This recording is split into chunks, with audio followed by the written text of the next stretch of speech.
Hello students, good morning. आप सभी कैसे हैं? कोविड-19 के कारण आप सभी की क्लासेस काफ़ी डिस्टर्ब हुई है, तो हम चाह रहे हैं कि ऑनलाइन क्लास के माध्यम से आपको शिक्षा दी जाए, जिससे कि आपकी क्लासेस कंटिन्यू रहे।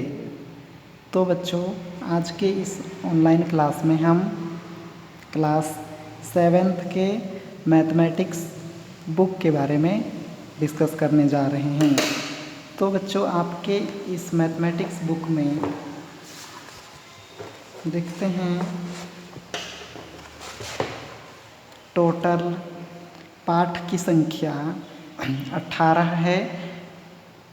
तो बच्चों, आज के इस ऑनलाइन क्लास में हम अध्याय 1 संख्याएं पुनरावृत्ति या नंबर्स रिवीजन के बारे में अध्ययन करेंगे।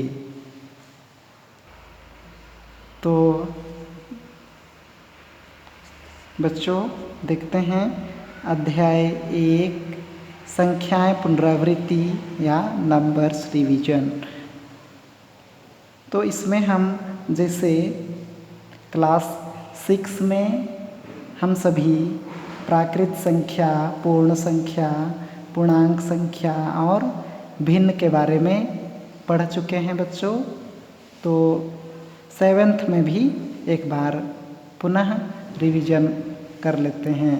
तो जो हम 6 में अध्ययन कर चुके हैं, तो उसी नंबर्स के बारे में 7th क्लास के मैथमेटिक्स बुक के चैप्टर नंबर 1 में दिया गया है।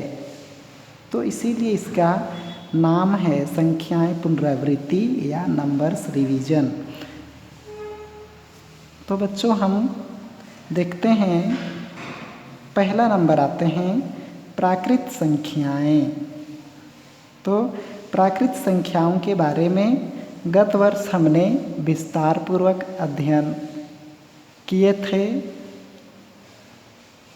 तो बच्चों, प्राकृत संख्या क्या है, इसके बारे में थोड़ा सा डिस्कस करते हैं। तो देखते हैं बच्चों, गणना के लिए उपयोग की जाने वाली संख्याएं प्राकृत संख्याएं कहलाती हैं। प्राकृत संख्याओं के समूह को n से व्यक्त करते हैं। तो देखते हैं बच्चों, हम जो दैनिक जीवन में गिनने का कार्य करते हैं या गिनने में जो अंकों का उपयोग करते हैं, संख्याओं का उपयोग करते हैं, उन्हीं संख्याओं को, अंकों को प्राकृत संख्याएं या नेचुरल नंबर्स कहते हैं। तो जो प्राकृत संख्याओं के समूह होता है, उसको किससे व्यक्त करेंगे बच्चों?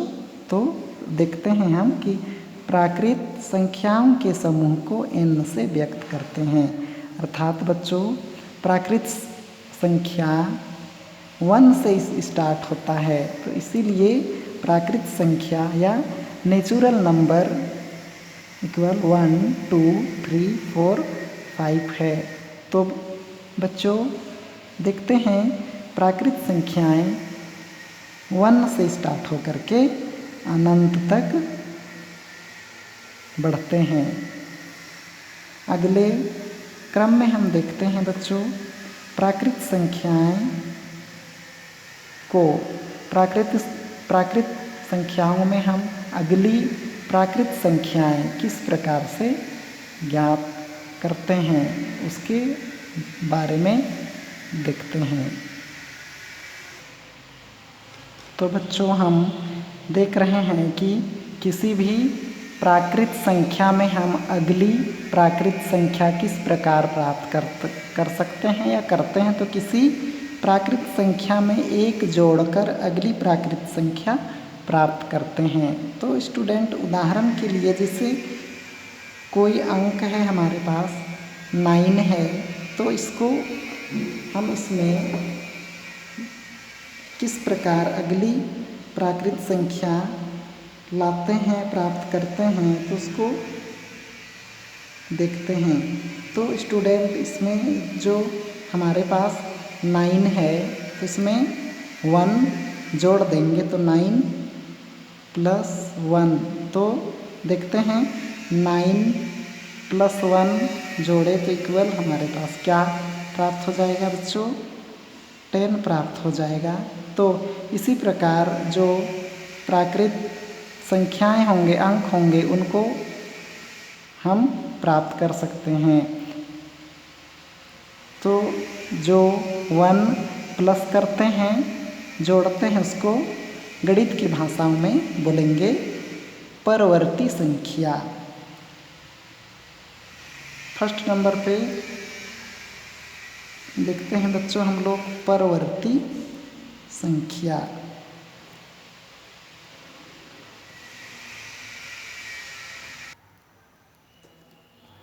बच्चों देखिए फर्स्ट नंबर में परवर्ती संख्या, तो जो भी प्राकृत संख्याएं होंगे, अंक होंगे, उसमें हम 1 को जोड़ देंगे तो फिर प्राकृत संख्या हमारे पास उपलब्ध हो जाएगा। तो इसमें जो पर का अर्थ होगा एक जोड़ना, जिस प्रकार 16 का परवर्ती संख्या ज्ञात कीजिए। 16 का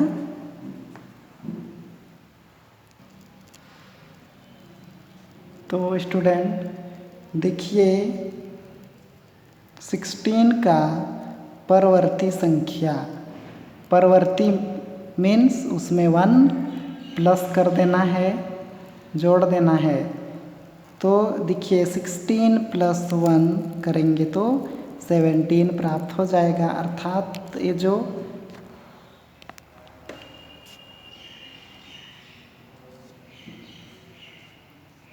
अर्थात 16 का परवर्ती संख्या 17 है। सेकंड नंबर पे देखते हैं बच्चों पूर्ववर्ती संख्याएं। तो इसमें जब भी पूर्ववर्ती संख्याएं लिखना रहेगा, प्राप्त करना होगा, तो उस कंडीशन पे हम जो भी प्राकृत संख्याएं होंगे हमारे पास उसमें 1 माइनस कर देंगे। तो हम लोग यहाँ एग्जाम्पल के तौर पर 20 को लिए हैं। तो 20 का पूर्ववर्ती संख्या ज्ञात करना है तो 20 माइनस 1, तो इसमें 19 होगा। तो 20 का पूर्ववर्ती संख्या 19 है। तो स्टूडेंट्स हमने देखा है परवर्ती संख्या और पूर्ववर्ती संख्या, अर्थात इनके माध्यम से हम प्राकृत संख्याओं में एक जोड़ करके अगली प्राकृत संख्या ज्ञात कर सकते हैं। फिर पूर्ववर्ती में हम 1 माइनस करके इसके जो बाद वाले संख्याएं हैं उनको देख सकते हैं, प्राप्त कर सकते हैं। थर्ड नंबर में देखते हैं बच्चों सबसे बड़ी या अंतिम प्राकृत संख्या नहीं है, अर्थात इस जो सबसे बड़ी या अंतिम प्राकृत संख्याएं हम नहीं ज्ञात कर सकते, क्योंकि यदि हम जो संख्याएं होंगे, अंक होंगे, उनमें 1 प्लस करते जाएंगे तो अनंत तक वो बढ़ते जाएगा। इसीलिए हम कह सकते हैं कि सबसे बड़ी या अंतिम प्राकृत संख्या प्राप्त नहीं कर सकते, अर्थात वो अनंत है। तो बच्चों हम आगे देखते हैं कि प्राकृत संख्याओं के गुण। बच्चों हम देखते हैं कि जो प्राकृत संख्याओं के गुण हैं उनमें फर्स्ट नंबर आते हैं जोड़ना। जो हम लोगों का संक्रिया है वो प्रथम संक्रिया है जोड़ना, अर्थात ऐड करना। तो इसके अंतर्गत हम देखते हैं कि कोई दो प्राकृत संख्याओं को जोड़ने से एक प्राकृत संख्या प्राप्त होता है।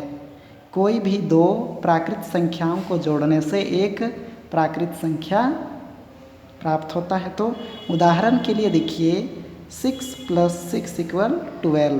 तो जब हम 6 और 6 को जोड़ रहे हैं तो 12 मिल रहा है। तो इस प्रकार हम कह सकते हैं कि कोई भी दो प्राकृत संख्याओं को जोड़ने से एक प्राकृत संख्या प्राप्त होता है।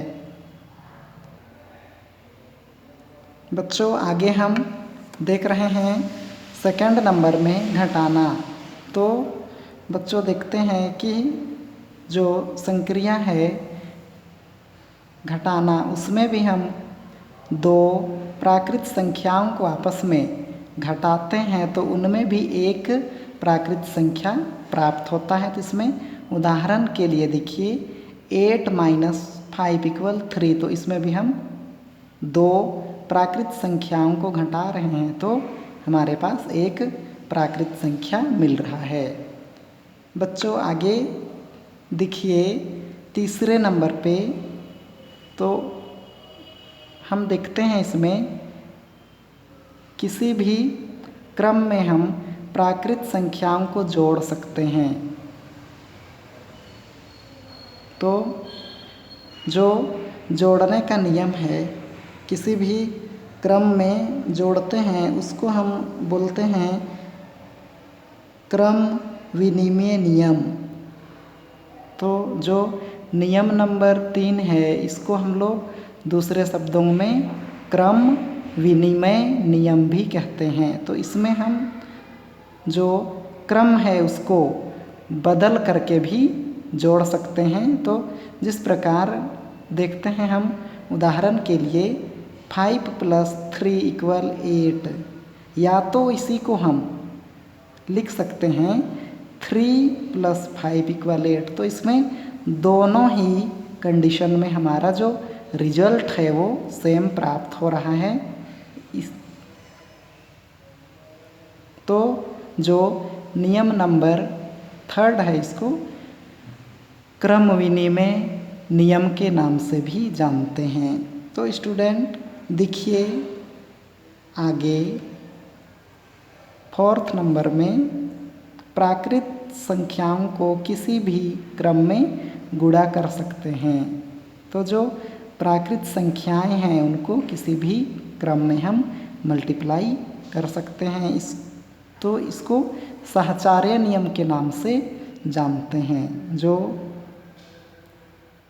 4 नंबर देख रहे हैं हम लोग, इस गुण को सहचार्य नियम के नाम से भी जानते हैं। तो इसमें देखते हैं बच्चों उदाहरण के रूप में हम 5 × 3 = 15, या तो इसके क्रम को हम बदल दें तो 3 × 5 = 15। तो इसमें भी दोनों ही कंडीशन में रिजल्ट हमारे पास सेम प्राप्त हो रहे हैं, अर्थात फर्स्ट वाले में भी 15 आया, सेकंड वाले में भी 15 आया है। तो बच्चों हम आगे देखते हैं पूर्ण संख्याएं। तो इसके बारे में जानते हैं। तो जो प्राकृत संख्याएं हैं वो 1 से स्टार्ट होते हैं। तो जो पूर्ण संख्याएं हैं वो 0 से स्टार्ट होंगी। तो इसीलिए हम कह सकते हैं कि गणना करने वाले संख्याओं के समूह में यदि शून्य को शामिल कर दिया जाए तो उसे पूर्ण संख्या कहते हैं। तो स्टूडेंट फिर एक बार ध्यान से सुनेंगे कि पूर्ण संख्या किसे कहते हैं। इसके लिए हम देखते हैं कि गणना करने वाले संख्याओं के समूह में यदि शून्य को भी शामिल कर दिया जाए तो उसे पूर्ण संख्या कहते हैं। तो पूर्ण संख्याओं के समूह को W से प्रदर्शित करते हैं। तो इसमें W = कहाँ से स्टार्ट होगा बच्चों, ये 0 से स्टार्ट होगा। 0 से स्टार्ट होकर के 1 2 3 इस प्रकार ये अनंत तक जाएगा। तो बच्चों जिस प्रकार हम प्राकृत संख्या में देखे डिस्कस किए, तो उसी प्रकार देखते हैं हम इसमें भी जो पूर्ण संख्याएं हैं वो 0 से स्टार्ट हो करके लगातार बढ़ते ही जाएंगे। तो बच्चों देखिए, जो पूर्ण संख्याएं हैं उसमें भी हम सबसे बड़ी पूर्ण संख्या नहीं बता सकते, अर्थात वो अनंत होगा। बच्चों इसी क्रम में हम देखते हैं आगे पूर्णांक संख्याएं, जिसे इंग्लिश में इंटीजर नंबर के नाम से जानते हैं। बच्चों जो पूर्णांक संख्याएं होते हैं इनमें प्राकृत संख्याएं, पूर्ण संख्याएं, धनात्मक संख्याएं और ऋणात्मक संख्याएं शामिल होते हैं। तो देखते हैं इस जो पूर्ण संख्याएं होते हैं उसको आई से प्रदर्शित करते हैं। तो ये पूर्ण संख्याएं भी हो सकते हैं, प्राकृत संख्याएं भी होते हैं, धनात्मक संख्याएं भी रहते हैं और ऋणात्मक संख्याएं भी रहते हैं। तो हम कह सकते हैं कि प्राकृत संख्याएं, पूर्ण संख्याएं और धनात्मक संख्याएं तथा ऋणात्मक संख्याएं मिल करके पूर्णांक संख्या बनते हैं। तो बच्चों हम आगे देखते हैं कि पूर्णांक संख्याओं के विशेषताएं या गुण। तो बच्चों देखिए, जो प्राकृत संख्याएं हैं, पूर्ण संख्याएं हैं, उनके जो जोड़ने के, घटाने के और मल्टीप्लाई के जो नियम हैं वो भी पूर्णांक संख्याओं में शामिल होते हैं, अर्थात इसमें भी वही गुण रहते हैं। उसी के क्रम में हम पूर्णांक संख्याओं को भी जोड़ते हैं, घटाते हैं। बच्चों हम आगे पूर्णांक संख्याओं के बारे में मुख्य रूप से पढ़ेंगे, समझेंगे। इसमें जो प्राकृत संख्याएं हैं तथा सेकंड नंबर में देखें पूर्ण संख्याएं, उनके बारे में हम पहले पढ़ चुके हैं। तो 7th क्लास के चैप्टर नंबर 1 में हम मुख्य रूप से पूर्णांक संख्याओं के बारे में पढ़ेंगे, अर्थात पूर्णांक संख्याओं के संक्रियाओं के बारे में हम इसमें जानकारी प्राप्त करेंगे। तो बच्चों इसमें हम चिन्हों के बारे में देख लेते हैं। तो जो ये है चिन्ह, ये छोटी का संकेत है, फिर ये जो सेकंड नंबर की जो सिंबल है ये बड़ी का संकेत है, थर्ड नंबर वाला बराबर है। तो देखते हैं हम उदाहरण। तो देखिए -2 × 9, फिर ये ब्लैंक है, खाली स्थान है। इसमें हम लोगों को ये छोटी, बड़ी या बराबर का जो चिन्ह है उसको भरना है। फिर इधर देखिए -3 × 9। तो बच्चों देखते हैं हम इसको जब हल करेंगे तो इसमें से हमारा सॉल्व होगा, वो होगा 9 × 2 = 18। तो यहाँ माइनस चिन्ह है, तो इसीलिए ये माइनस चिन्ह लग गया। उसके बाद में इधर बच्चों देखिए, जब हम लोग 9 का टेबल कितने बार पढ़ना है, 3 बार, तो हमको प्राप्त होगा 27। तो इसमें माइनस लगा हुआ है, तो यहाँ माइनस चिन्ह आ गया। तो देखिए आगे इधर का सॉल्व है -18 फिर -27। तो देखिए बच्चों, जो माइनस वाली संख्याएं रहती हैं या अंक रहते हैं वो जितने बड़े रहते हैं उतने ही छोटे होते हैं। तो -18 बड़ी होगी किसकी तुलना में? -27 की। तो स्टूडेंट इसमें इस प्रकार का चिन्ह लग जाएगा। इसमें स्टूडेंट देखिए आगे,